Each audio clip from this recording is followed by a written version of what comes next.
Try and go what? Try and hit them. Either hand between the pivot or just go there. Doesn't matter. The technique's the same. It's clean. It's unclean. It's good. Just carry on.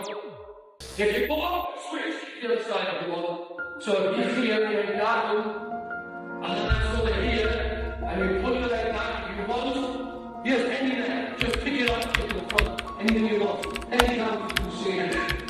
Okay? Terry O'Neill, 6th Dan Shotokan, and a member of the KUGB Technical Committee. Teddy was my neighbour. One of the best martial artists ever. Wow, lethal, yeah. Absolutely lethal. A lethal doorman. Many times KUGB kata and kumite champion. He's dying! He's dying, right? What's he come in and tell me? What a hard man he is. Competed with the British team for 17 years. He's known as one of the most skillful and inventive fighters this country has ever produced.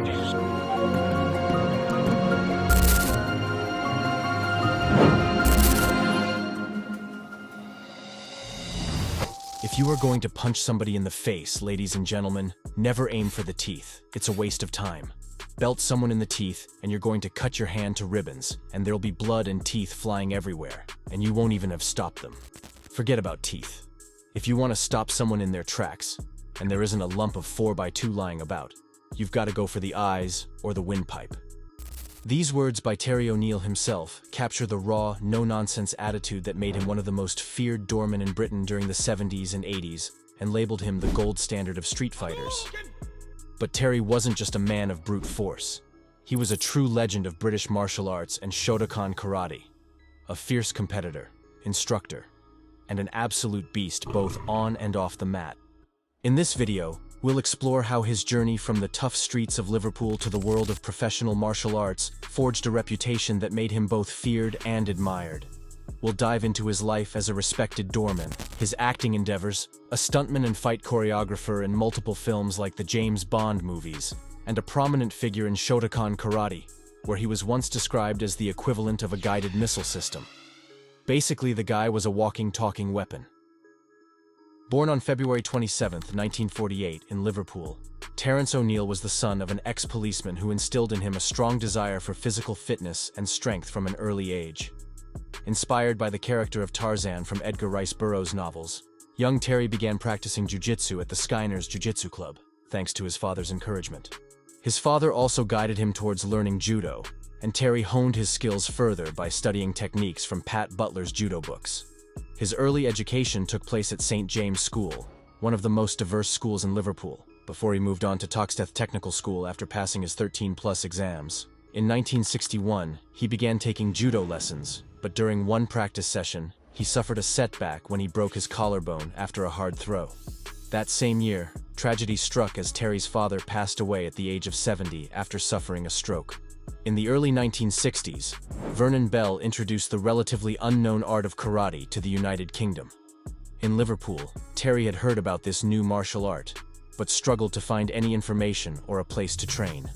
Despite his growing interest, his mother urged him to continue with judo, especially after hearing concerns that karate could lead to hand deformities. And I'd heard about karate, and in fact I wrote to a gentleman called Pat Butler, who's recently died, a great judo stalwart. And his letter to me, which I still have somewhere, was advising me, he said, listen, you know, karate is going to damage your hands very badly. It's an art to kill people, and you don't want to be doing that. Well, my mother saw it, which didn't please her at all, you know. In 1963, at just 15, he applied to join the British Karate Federation's Liverpool dojo, lying about his age to meet the requirement. With a character reference from a police friend of his late father, he was accepted and soon quit judo to fully commit to karate, training under Andy Sherry. Before officially starting, he'd regularly attend the dojo to observe training sessions, never missing a single one, absorbing every element of the art. He'd also watch courses conducted by martial arts pioneers Vernon Bell and Tetsuji Murakami during their visits to Liverpool. On November 9, 1963, Murakami conducted a course at the BKF Liverpool dojo.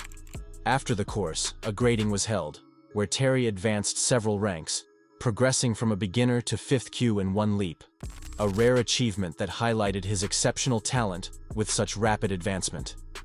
Terry always dreamed of following in his father's footsteps by becoming a police officer, but those dreams were cut short when he failed the eye test required to join the police cadets. At just 16, in 1964, he found work at the Tower Ballroom, thanks to a well-known wrestler named Tommy McNally who helped him secure the job. He would wear multiple layers of clothing to appear more yoked and look more intimidating. On his friend's suggestion, he began bodybuilding and added nearly a stone of muscle in just 6 months.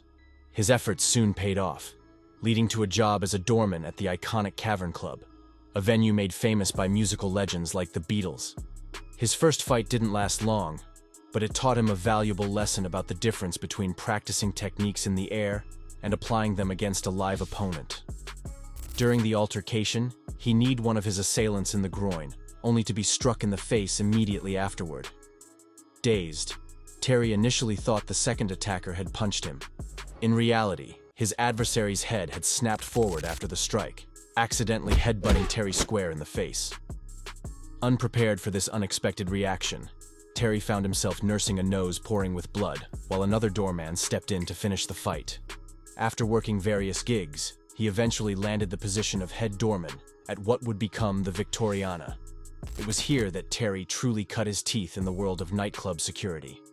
During these years, he perfected his ability to knock out troublemakers with a roundhouse kick to the head, and his reputation quickly grew. He would tell his colleagues to let him have first dibs on any trouble that walked through the door, so he could practice new moves he had learned in the dojo. As the youngest black belt in the UK, when a fight kicked off in the dark nightclubs of Liverpool, Terry was seen flying through the air, throwing kicks like Bruce Lee. While working at the Victoriana, Tommy witnessed O'Neill knock out 3 guys with a single kicking movement, never putting his foot down between strikes. On another occasion, as Tommy was preparing to strike an opponent's groin, his target suddenly flew backward. O'Neill had launched himself into the air over Tommy, delivering a picture-perfect flying sidekick to knock the guy out. This was real fighting against real opponents. Word quickly spread around Liverpool about a bouncer who was knocking people out with kicks to the head.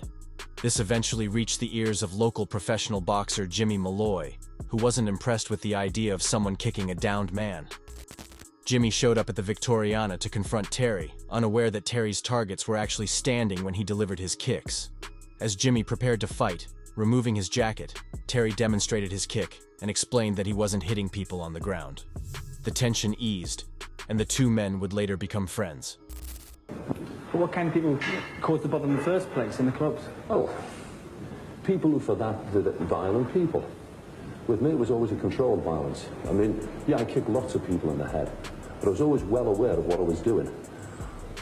My knowledge of anatomy is not to a medical student, but it's enough to know exactly where to hit people, where not to get hit myself. But these guys will, they're scum.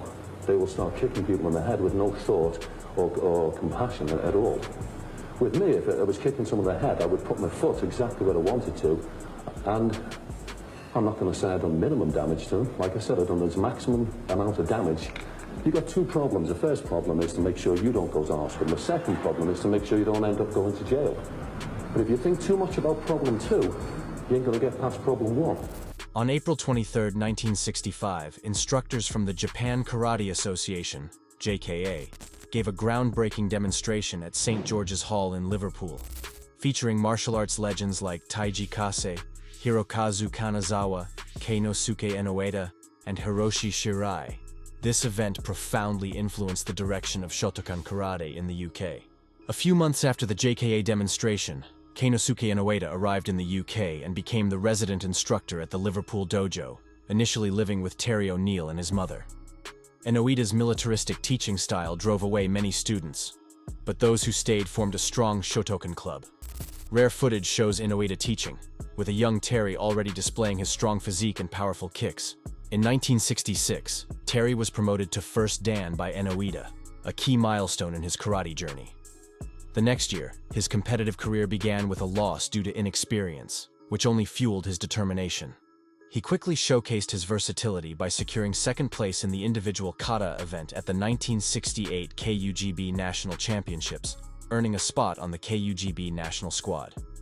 The following year, he claimed his first major victory as the KUGB individual Kumite champion, and later won gold at the South African Games. From the late 1960s to the early 1980s, Terry enjoyed a successful competitive career, excelling in both kata and kumite. He competed in 10 KUGB kata finals, winning 7, and in 5 kumite finals, winning 4.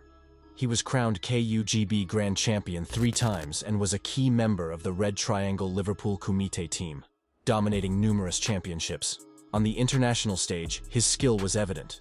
He captained the British All-Stars karate team to a joint third-place finish at the 1972 World Championships in Paris, defeating a formidable Japanese team. In 1975, he was part of the British team that triumphed over Japan to become Team Kumite champions at the World Championships in Long Beach, California. In 1982, he sustained a knee injury during an international match against Italy, which unfortunately led to his retirement from competitive karate. In April 1972, O'Neill made his mark on the martial arts world by launching the influential Fighting Arts magazine with Steve Cattle. Known for in-depth interviews with martial arts masters, it quickly became a cornerstone of the community. Renamed Fighting Arts International in 1985, the magazine remained popular until it ceased publication in 1997, leaving a lasting legacy in martial arts. He made his acting debut in '84 as a village heavy in the Arnold Schwarzenegger movie Conan the Destroyer. Sharing a mutual interest in bodybuilding, Terry and Schwarzenegger quickly became friends. During filming, they often trained together before the cameras started rolling. In the years that followed, he worked on some of Schwarzenegger's biggest films as a martial arts coordinator, and was one of only 4 English guests at Arnie's wedding, an honor he described as a real privilege. The 1990s saw the rise of O'Neill's television and film career. In '92, he appeared in the acclaimed series Civvies by Linda LaPlante, and later in The Governor.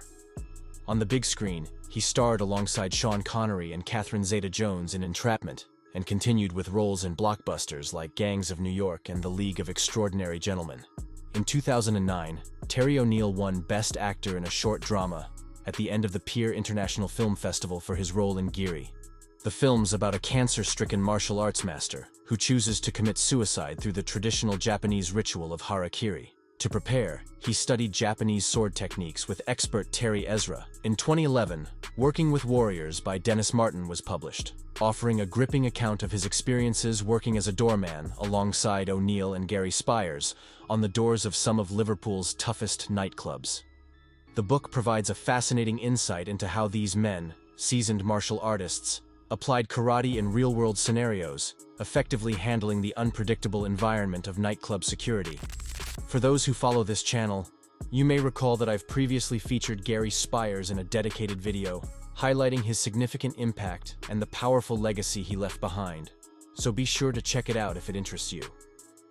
Terry O'Neill has been a pillar of the Karate Union of Great Britain throughout his career.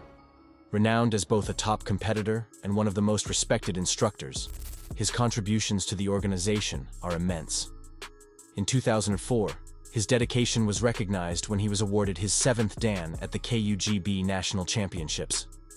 Nearly a decade later, at the 2013 KUGB National Championships, he achieved the prestigious 8th Dan. Today, Terry continues to shape the future of karate as a member of the KUGB Technical Committee, working alongside legends like Andy Sherry, Bob Rhodes, Billy Higgins, and Frank Brennan. As we've seen, Terry O'Neill's journey was marked by immense talent, dedication, passion, and violence. From his early days as a feared and respected figure on Liverpool's doors, where his reputation was legendary, to his rise as a revered martial artist and actor, Terry's life was anything but ordinary. He believed in the power of adaptability and progress, famously stating, "I don't think that tradition should be kept alive for its own sake. If you can prove that something is better, that it's a better training method, then you should use it." This mindset drove him to push boundaries, whether through his on-screen performances, his influential work behind the scenes, his technique on the mat, or his formidable presence in Liverpool. His legacy is one of lasting impact, rooted in both his respect for tradition and his drive for innovation. Thank you for joining us in celebrating the life and career of a true legend. His reputation, skill, and influence will be remembered for years to come. Thanks for watching. And until next time, stay curious and keep sleuthing.